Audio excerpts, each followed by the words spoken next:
Welcome everyone to Aging in Action, and we're very happy to have as our guest today Rachelle Rocha with Seasons Pharmacy and Culinaria. Welcome. Thank Welcome. you. Good morning, everybody. We're very happy to talk. Like we met, I went into your store and I thought, wow, what a different type of um, business, because you're not just a pharmacy, you are also selling some food. So That's right. explain the whole idea. How did this happen? And So, what's interesting about our pharmacy, so we're called Seasons Pharmacy and Culinaria. I'll just explain the word culinaria because most people won't know what that means, but you might have heard of a chef going to culinary school. And so I received as a gift to myself a very beautiful cookbook, and it's called Culinaria. And it celebrates the cuisines of the world. And as I was reimagining, if I had a magic wand as a pharmacist with all the drug knowledge I have in my toolkit, how could I provide a solution to the world for the chronic illness that ails us? And I've always had this passion for eating and cooking and gardening. And I had this beautiful book called Culinaria, and I imagined that if people considered what they ate more carefully in a place where you could understand all of the media hype around the latest food craze, if we could balance some good scientific pharmacy background with food related issues, culinaria to me is all things food related. So when we built the pharmacy, we thought instead of having aisles of temptation as you might normally find in a pharmacy, we put a food store, and it's more of an ingredient store. And yeah, I don't consider myself to be a grocery store. I will never be a grocery store. I'm a place of inspiration where you can think differently about food. We built a kitchen in the pharmacy. So when you walk in, we hit you right in the aroma senses because we're usually cooking something delicious here. And we demonstrate a lot of cooking and techniques, and we celebrate that by making it smell so overwhelmingly delicious that you're going to ask questions. And you might not realize there is really a drug shelf back here full of medications for people.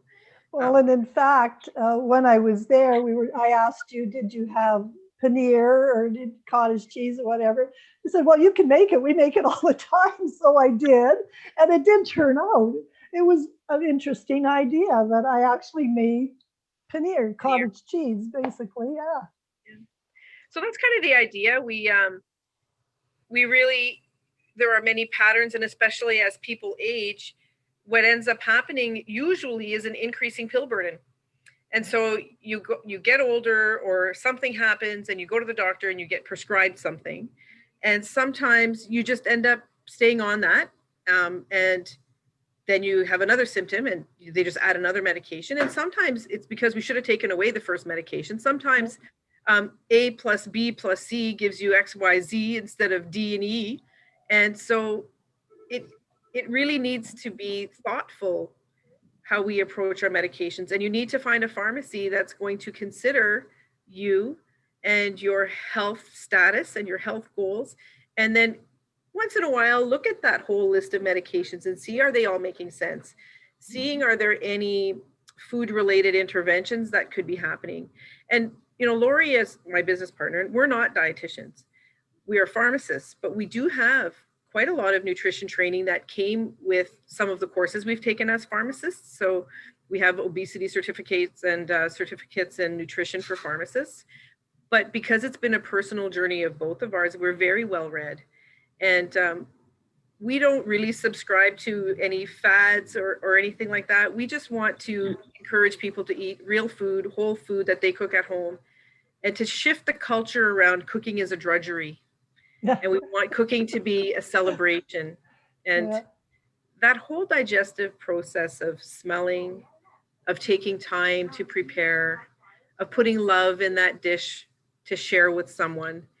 One of the things that really concerns us is as people age and they lose their life partners and they're alone. We're very aware that cooking for one is a different skill set, and eating alone is a different skill set. And before COVID, we installed, well, Gwen, you'll remember, but there's a huge island sort of in the kitchen, Yeah. and it actually has seats at it.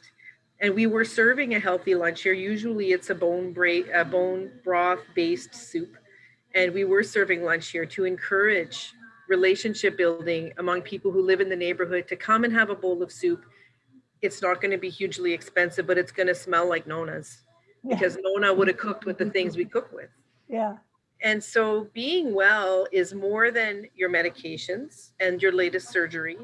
It's your relationships, it's your food, it's your feeling like you belong to a community.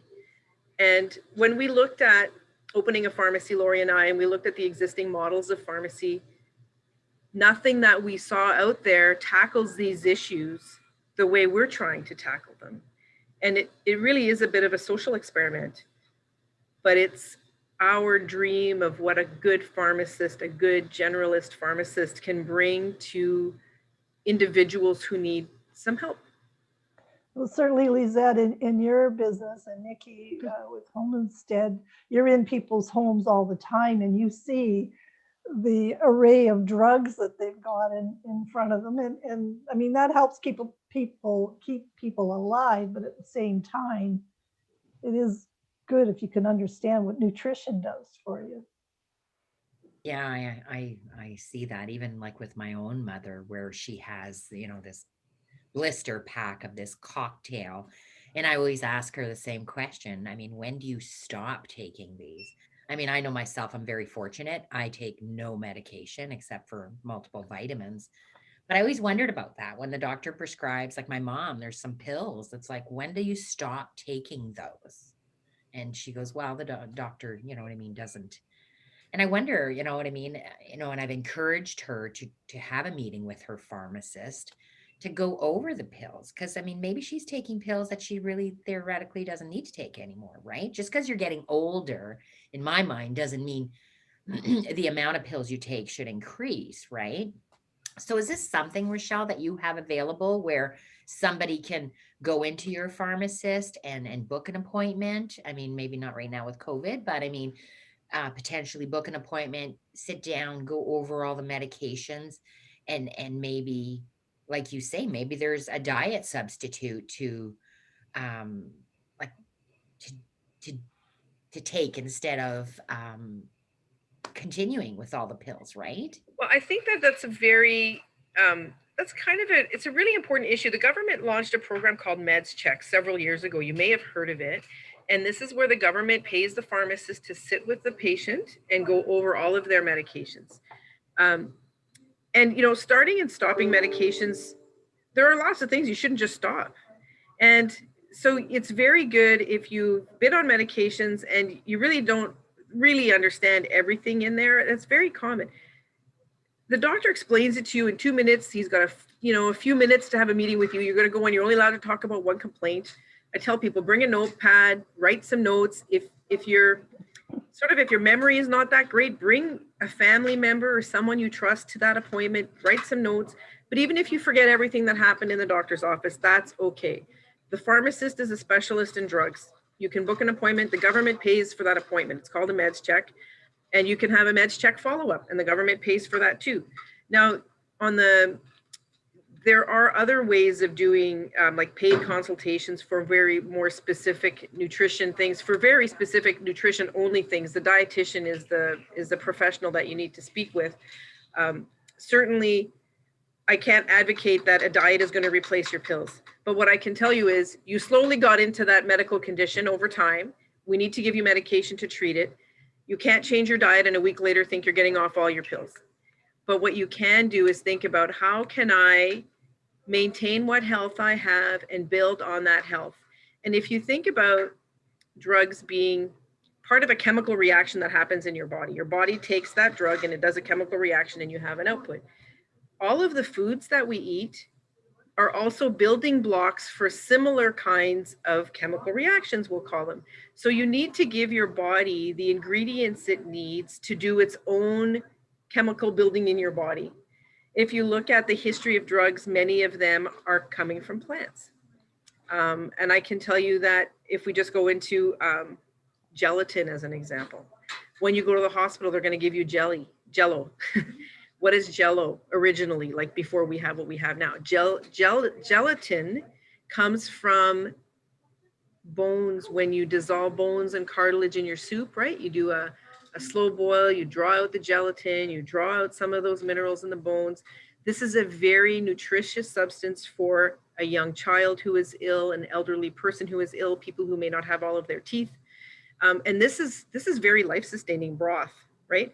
But in our industrialized process, we just said, okay, well, we'll make Jell-O.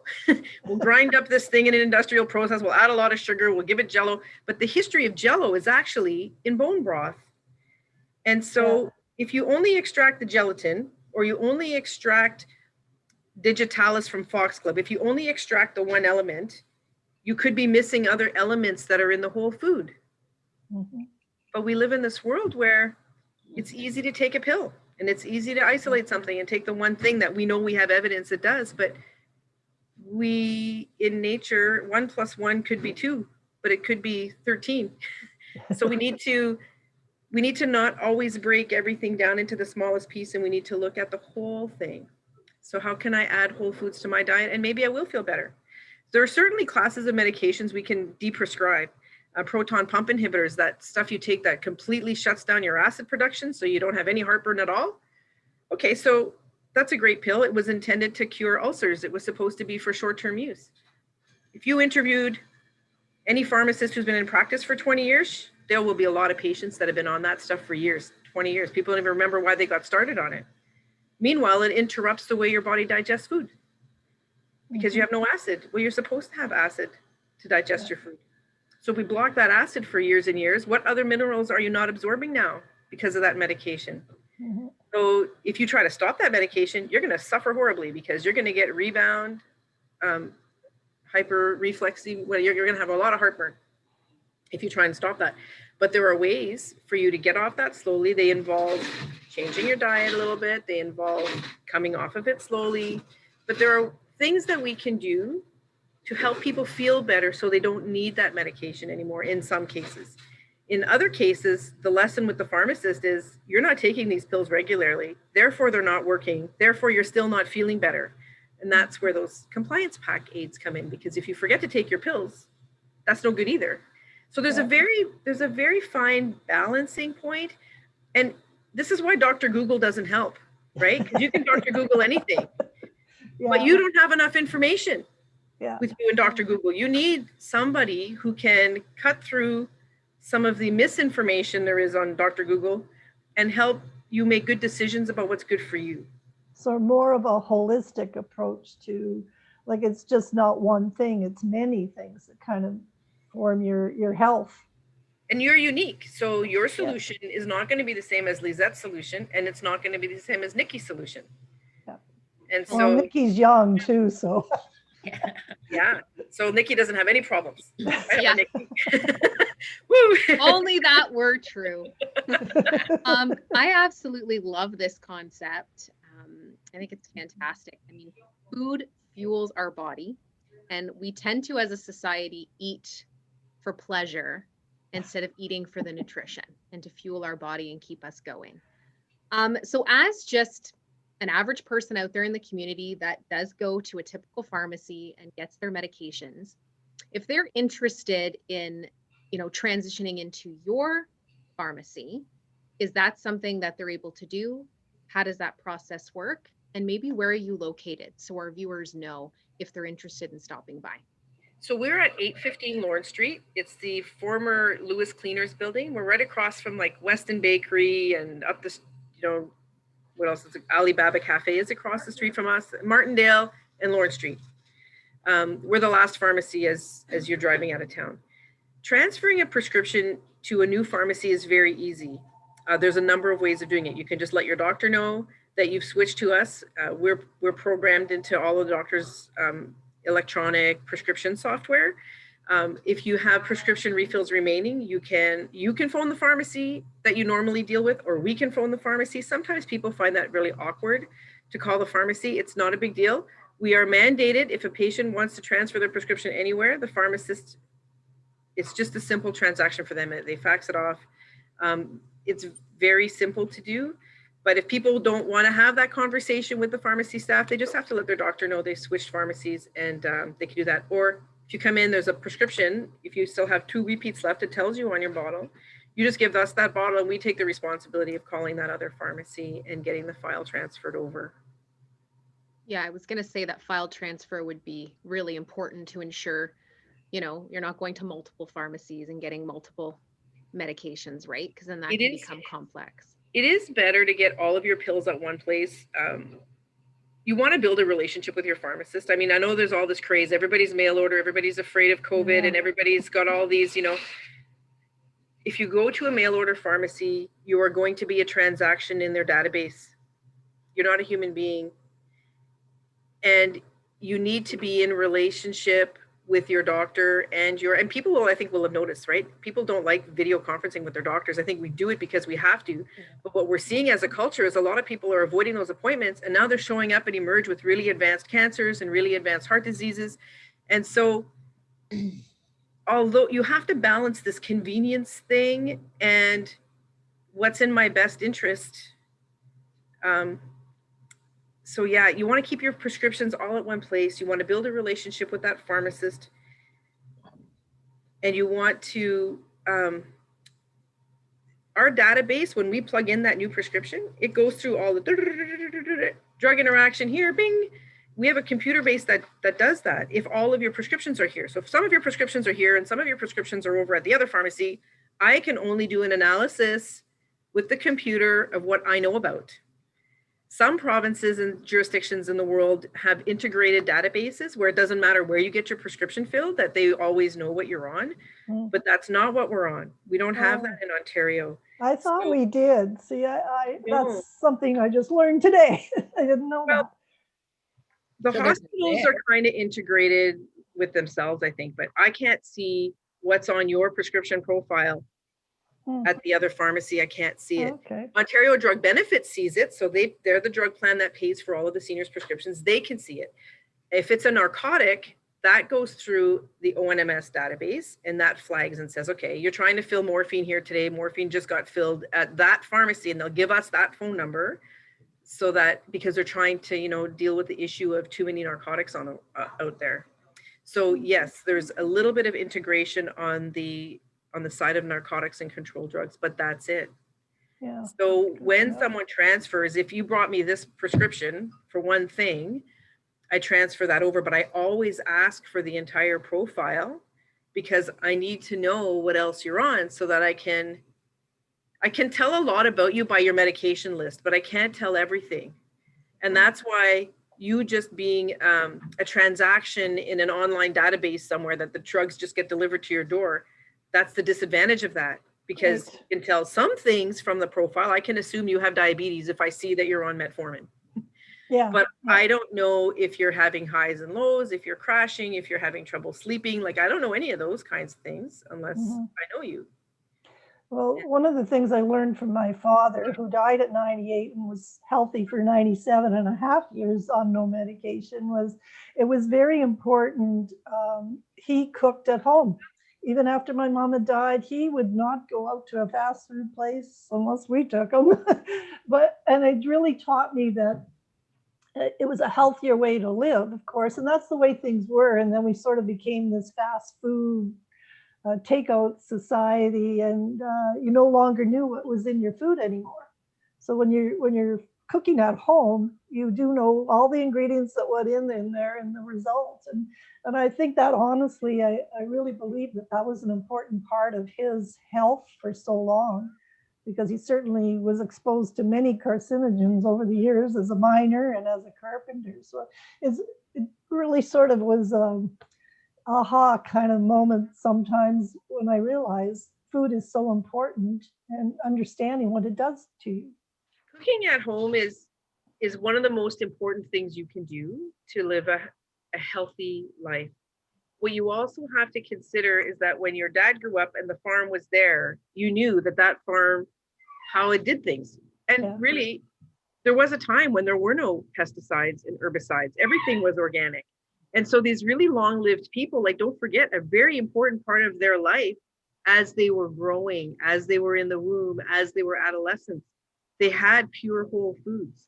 Yeah. I would say my generation, so I was born in 1970, even before my generation, starting in the 50s, we've had a very interesting food chain.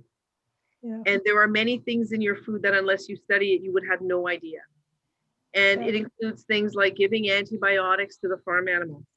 So I farm in my spare time because I'm really interested in eating good food. And so I've learned that it's okay as a pharmacist, antibiotic resistance, it's a huge problem. You know, none of the pharmaceutical companies really want to invest in inventing a new antibiotic because you're only on that for 7 days and they can't recoup their money. Why do we have antibiotic resistance? Well, one of the reasons is that doctors prescribe it to people with viruses because they're not happy unless they leave the doctor's office without a prescription. So that happened for a while and we kind of learned that that was a mistake and we don't do that anymore. But on the animal supply chain side, I thought that they were giving antibiotics to the animals to keep them alive because of the terrible conditions they live, cramped, close together, too much manure and not enough hygiene. That's actually not the reason why they do it. The reason they do it is it promotes weight gain. Why does it promote weight gain? It wipes out a whole bunch of your microflora. Why is our society obese? We're wiping out big chunks of our microflora. We're wiping it out in the animals that we consume and we're wiping it out in ourselves. And so as we sanitize the world and we sanitize our guts, we develop things like chronic illnesses, we develop things like mental health problems. And the more and more we study it, the more we thought we knew when we did those things, we thought they were good, right? It's good to make the animal grow bigger, faster, fatter. We can sell it for cheaper. People can buy more food. It's raised this way. But what we didn't understand when we did that is all the unintended consequences, which now we're sort of reaping those benefits. So yes, it's important what you eat. It's also important, where did that seed come from? Where was it planted? How much poison was sprayed on it as it was growing? How was that animal raised? Did it get to see the light of day? We're all worried right now, the vitamin D crisis everybody's in. Well, we don't go outside. We don't raise any of our chickens that you buy industrially processed is raised indoors under artificial lighting. Where do we get our vitamin D? Go out into the sun. So if our animals, so our pork is raised indoors, our chickens are raised indoors. So it's not your dad's meat when he grew up. It's not the building blocks he had are not the building blocks you might have had. They're definitely not the building blocks I had. I'm trying to give those to my children because of the way I'm choosing to do things differently. And we'll see what happens because we live in this world and we're all in it together, right? Yeah. Well, thank you so much for coming on and doing this episode. We're going to be wrapping up shortly, but we wanted to kind of offer you an opportunity to say any final thoughts to our viewers that are watching here today. I think there's two things. The human body is capable of tremendous healing, and the earth is capable of tremendous healing. Find somebody in your life, your pharmacist, find a pharmacist that has time to talk to you. Find somebody who understands about food. And just, you know, eating healthfully is eating deliciously. Your taste buds can tell. We're getting tricked by some of the fast food ingredients to think that that's delicious. But try to get your taste buds accustomed to real whole foods and try to dedicate some time to cooking for yourself and taking pleasure in eating that. And I'm not opposed to, during these times, putting on your Skype machine or your video, whatever, and eat with your other friend who's living alone. And try to bring some commune time to your eating time, and take your medications properly. Talk to your pharmacist.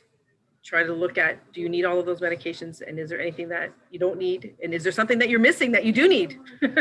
And your pharmacist knows a lot, and they'll work with your doctor, but you have to find a pharmacist that has time to talk to you and that will spend time with you, and ask for a meds check if you've never had one. Perfect.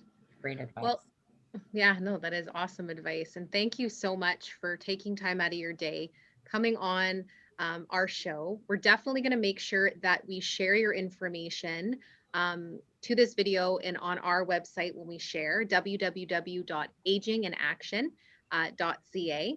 And again, from us here at Aging in Action, we want to thank you for coming on, educating our viewers, providing some more information, and helping our community age in action. Yeah, you're very welcome. And I do have a website that I've been, it's newly been revamped, and I write fairly regularly on it in the blog. And so even if your viewers are farther away from Sudbury, or even if they're not very mobile, we do a Friday afternoon cook along every Friday. We do a recipe. People can dial in with their camera at home, and we try to publish the ingredients early in the week. And those videos stay up on Facebook Live forever, so you can go through the archive. So if you're tired of cooking by yourself, you can listen to the banter. We always have a guest chef or a cook or a teenager. We've had all kinds of ages, and we're looking for more cooks too. So, you know, just to try to stay connected in these disconnected times, to put the spotlight on making cooking fun and not doing it alone. If you are alone, you don't have to be alone, because you can dial in and you put your camera on, we'll have our camera on, and we'll talk and laugh, and an hour goes by, and then you have some meals you can eat then and freeze some for later. So That's great. Beautiful. Tasty meal that you can feel good about, right? exactly. Awesome. Thanks Well, very thank you much, so Katie. much. Yeah, Stay safe, and we'll make sure we share your information on our website. Awesome. Thank you. thank Thanks. you.